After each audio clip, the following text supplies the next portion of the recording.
Hello बच्चों, कैसे आप लोग आपके समझ में होंगे। आज मैं लेके आया हूँ 28 फरवरी को क्लास 10 का इंग्लिश का जो एग्ज़ाम होने वाला है उसका मॉडल क्वेश्चन पेपर 1 का सेट 1 का सब्जेक्टिव क्वेश्चन। इससे पहले मैंने इसका ऑब्जेक्टिव वाला ऑलरेडी डाल रखा है, नहीं देखे तो एक बार जाकर उसे ज़रूर चेकआउट कर ले। मैं लिंक आई बटन और डिस्क्रिप्शन दोनों में दे दूंगा, और अदर सब्जेक्ट का भी प्लेलिस्ट बना हुआ उसे भी आप एक बार ज़रूर चेकआउट कर सकते हैं। एक चीज़ और, ये 28 तारीख जो है ये जैक बोर्ड के लिए है। जो बच्चे सीबीसी के हैं उनका एग्ज़ाम 14 को है, वो भी चाहे तो इसे देख सकते हैं, उसका भी इसमें से ज़रूर आएगा। तो चलिए बिना देर का शुरू करते हैं सब्जेक्टिव पोर्शन। सबसे पहला लिटरेचर में दिया गया है, यहाँ पर मैं एक एक्सट्रैक्ट लिया गया है। Custard the dragon and the big sharp teeth and the spike on the top of him and sketch the underneath mouth like a fireplace chimney for a nose and the realio trulio daggers on his toes. अब यहाँ पूछा गया है name the poem from where the extract has been taken. किस poem से लिया गया है? तो इस पोएम का नाम हो गया the tale of custard dragon, यहाँ से लिया गया है। दूसरा इससे पूछा जा रहा है who has retain this line, किन के द्वारा लिखा गया है? तो ऑगडेन नेस के द्वारा ये लाइन लिखा गया है। तीसरा है what type of teeth did the dragon have, किस तरह का उसका टीथ है? तो इसका आंसर हो जाएगा the dragon had big sharp teeth. इसके बाद आते हैं, इसी में एक क्वेश्चन और आपको दिया गया है, how has his mouth, what did he have on his toes.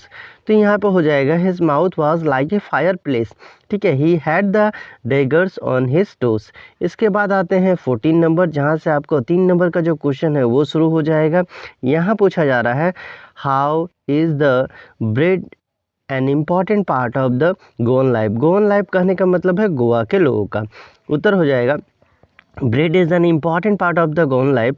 Marriage gifts are meaningless without the sweet bread known as a bolo.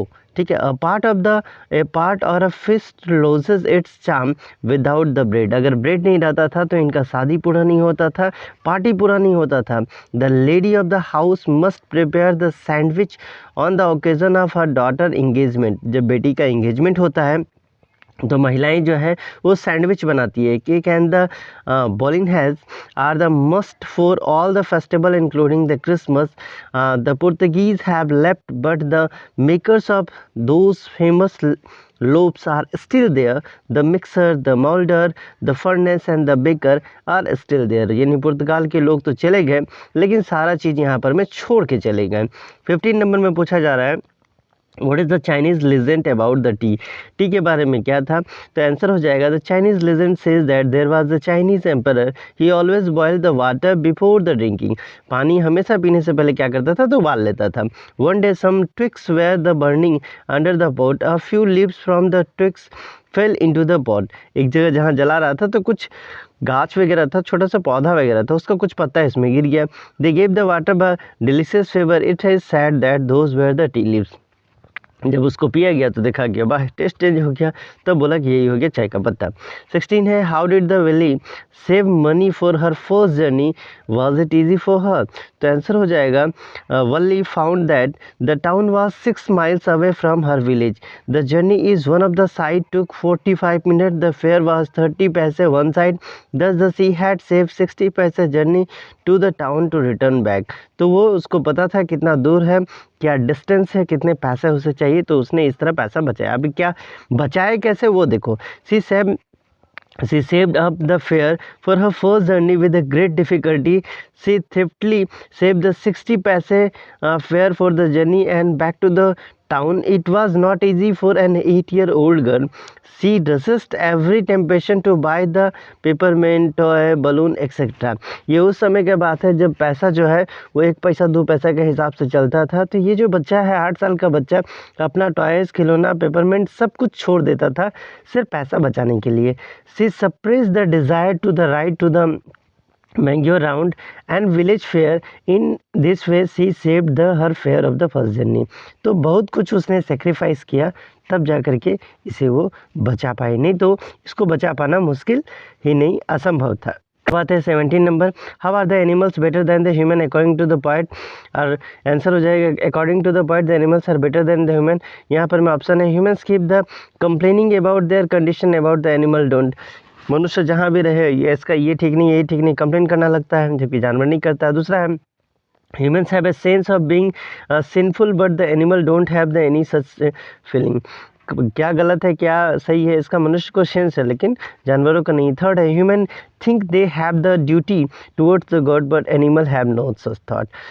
मनुष्य को लगता है कि वो भगवान के प्रति सोचना चाहिए, लेकिन ऐसा उन लोगों को नहीं लगता है। Describe how fog come and what it assume. तो आंसर हो जाएगा, the fog come it movement look like that a cat, like a cat it comes on the silent feet. It says the sometime the looks silently over the harbor and the city. A cat comes and goes away without making the slightest of noise. She does the fog. अब आते हैं यहाँ से आपका शुरू होता है long.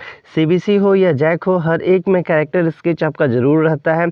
ठीक है, तो यहाँ पर में होगा कैरेक्टर स्केच आपको ज़रूर देखने को मिलेगा। ये हो जाएगा 5 × 3 = 15। यहाँ है Anil, write the character sketch of Anil. तो आंसर हो जाएगा, Anil was 25, he was tall and the lean fellow, he was kind simple hearted and the easy going, he used to write the magazine, so his income was not the regular and certain. He lived alone in a small town. He used to do cooking himself. He was careless in the money matters. When he got money, he used to spend it without the open heart. When he didn't have it, he would silently. He has found the Singh the wrestling match. He made the thief Hari Singh in one such a match. But Anil had a trusting nature.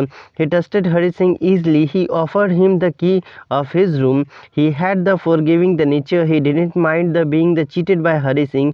He changed Hari Singh's hurt by trust, compassion and his readiness to teach him. तो इस तरह से आप इसका character sketch वगैरह लिख सकते हैं। अब यहाँ पर मैं देखिए 19 नंबर में फिर से एक कैरेक्टर स्केच दिया गया है, ये है आपका एसोबल का। और नहीं तो इस तरह से क्वेश्चन दिया जा सकता है, what impression do you form in the Ausable as a secret agent after reading the story. तो इसका आंसर हो जाएगा, Ausable was a secret agent but he did not look like a that. He was very fat and not much tall. He spoke the German and French with the American accent, although he was physically dull and was quick mentally. He took the decision fastly. Actually, he was a spy who took work from his mind. He had the important paper on the missile. Max revealed the secret agent wanted to took the paper from the gunpoint. Max determined the paper, but Azabal did not show any nervousness. At last, he outfit the Max by the mental power. Thus, the Azabal was a man to courage and peaceful mind. He had the capacity to change the inverse condition into his account. Thus we see that the Azabal was a spy with an active mind. तो इस तरह से आप लिख सकते हैं, जहाँ पर मैं उसका कुछ खूबियों को बता सकते हैं, उसका अपीयरेंस को बता सकते हैं। और क्वेश्चन दिया गया है, Griffin was a rather lawless person comment. फिर है, who was the Griffin and what type of man, how would you assess the Griffin as a scientist. तो इस तरह का कोई भी क्वेश्चन रहेगा तो आपका आंसर हो जाएगा, Griffin was a brilliant scientist. He carried the several experiment related to the invisibility human being. At last he proved that his experiment that human body could become the transparent like a seed. Then he swallowed certain rare drugs and become the invisible. Giffen was a rather lawless person. His landlord disliked him, so he set fire to the house. He misused the discovery of rob and harm other. He was not a man of loving nature. He disliked the friendship. He refused the friendship of Mrs. Hall and he robbed the clergyman. He became the angry when someone disturbed him. He hit the constable and the other person. He tried to terrify Mr. Hall too. Hence, we can say that the Giffen was a brilliant scientist, but he misused his discovery. He was a lawless, criminal-minded person. अगर यहाँ पर मैं right the character sketch of Griffin लिखा रहता तो भी आप इसी को लिख सकते थे। ठीक है, चलिए, तो ये था आपका सेट 1 का सब्जेक्टिव वाला। ठीक है, और सबका वीडियो ऑलरेडी बना हुआ है। बहुत जल्दी मैं इसका सेट 2, सेट 3, सेट 4 तक का आपको सारा वीडियो दे दूंगा। आपको करना क्या है, जहाँ कहीं भी आपने ग्रुप बना के रखा है सब जगह इसको स्प्रेड कर दे, ताकि आपकी तरह आपके फ्रेंड को भी इसका फायदा मिलता रहे। चलिए मिलते हैं अगले वीडियो में, तब तक bye bye, take care and best of luck for your exam.